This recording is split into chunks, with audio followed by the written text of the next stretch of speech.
Hello student, मैं इस video में लेकर आई हूँ क्लास 11th स्टूडेंट आप लोग के लिए हिंदी आरो का घर की याद, जो भवानी प्रसाद मिश्र के द्वारा लिखा गया है का पार्ट 1 में मैं इसके कुछ भाग को पढ़ा दी हूँ और पार्ट 2 में मैं पढ़ाने जा रही हूँ। इसके भावार्थ को समझें और अच्छे से सुने।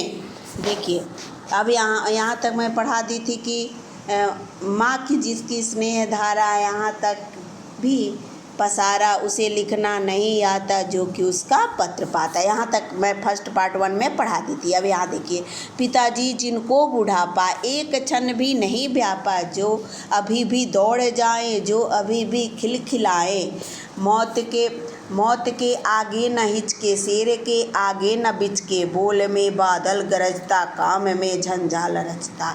अब क्या अपने पिता का वर्णन कर रहे हैं। कवि कहता है कि घर पर मेरे पिताजी हैं, यद्यपि वो क्या हो गए हैं, बूढ़े हो चुके हैं, परंतु बुढ़ापा का उन पर कोई भी प्रभाव नहीं पड़ा है।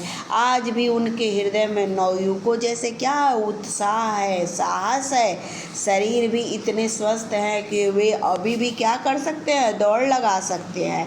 वे अभी भी खिलखिला कर हंस सकते हैं और पिताजी अभी भी युवाओं जैसे क्या है, चुस्ती और फुर्ती है। कहने का भाव यह है कि वह प्रसन्नता एवं उल्लास से क्या है, परिपूर्ण है।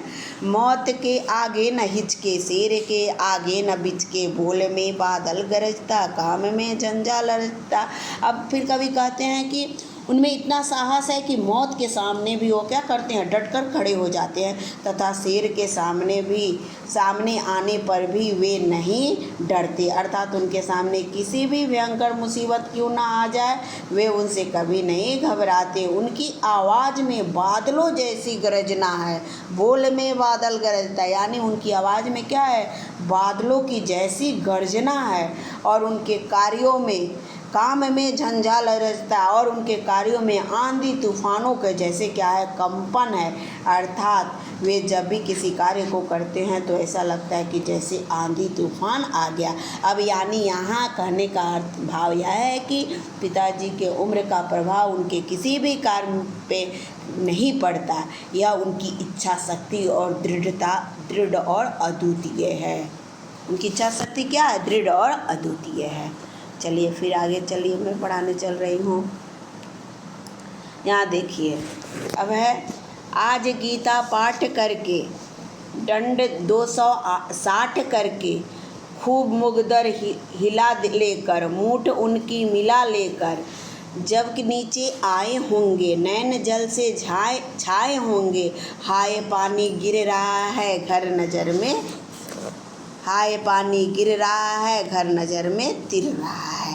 अब देखिए यहाँ फिर क्या करें, कवि आगे अपने पिताजी को याद करते हुए कह रहे हैं कि पिताजी जब रोज की तरह क्या करते हैं, गीता का पाठ करके तथा 260 दंड बैठक, उठा बैठी जो दंड बैठक करते हैं लगाकर, और मुगद्दर हिलाकर, अर्थात व्यायाम कसरत, मुगद्दर हिला करने का मतलब क्या होता है, व्यायाम या कसरत करने के उपरांत जब वो मूठ पकड़कर घर के ऊपर से नीचे आए होंगे, तो मुझे क्या करके, याद करके नीचे आए होंगे, नैन जल से छाए होंगे, तब क्या हो गया, उन्हें याद करके उनकी आंखें क्या हो गई होगी, भर आई होगी।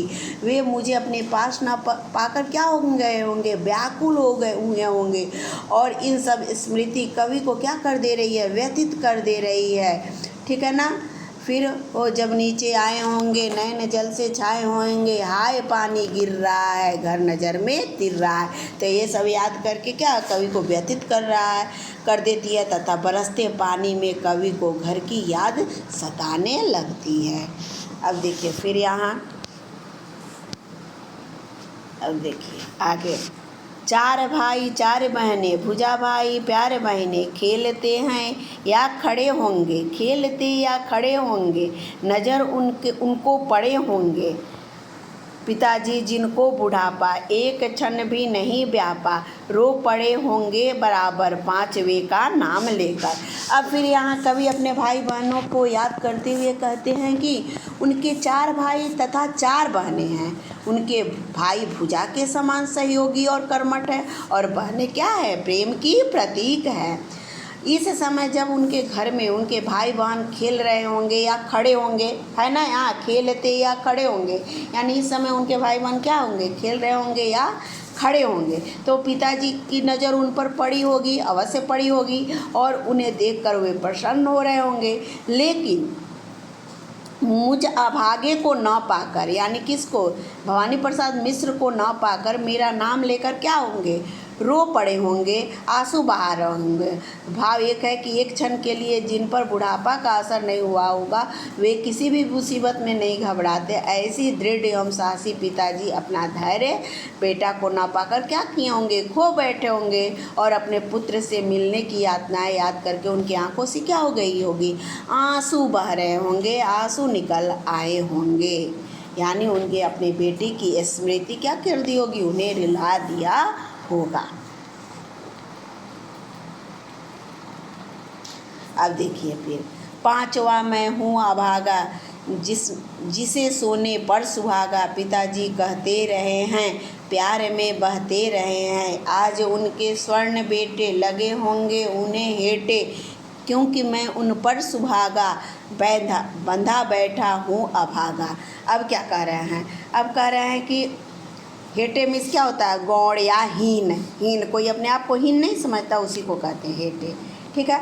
अब फिर इसमें कवि कहते हैं कि अपने पिताजी को याद करते हुए कहते होंगे कि मैं पिताजी का क्या हूँ, पांचवा पुत्र हूँ, और मुझे वे सैदा हुई अपने पुत्रों में सोने पे सुहागा, अर्थात अन्य पुत्रों से क्या श्रेष्ठ मानते हैं। ऐसे कहते होंगे कि उन्हें हमेशा ही अत्यधिक प्रसन्नता की अनुभूति होती थी, किसको, अपने इस पांचवें बेटे को। और आज मेरे जेल में बंदी होने पर, ठीक है ना, और आज मेरे इस जेल में बंदी होने के कारण उन्हें चारों क्या सोने के समान गुण वाले पुत्र भी तुच्छ और हीन लग रहे होंगे, क्योंकि वे तो मुझे उनसे श्रेष्ठ समझा करते थे, और आज मैं भाग्यहीन, अभागा लिखा है ना, तो भाग्यहीन क्या हूँ, जेल में होने के कारण उन्हें कष्ट पहुँचा रहा हूँ। फिर देखिए, और माँ ने कहा होगा दुख कितना बहा होगा, आँख में किस लिए पानी, वहाँ अच्छा है भवानी, वह तुम्हारा मन समझकर और अपनापन समझकर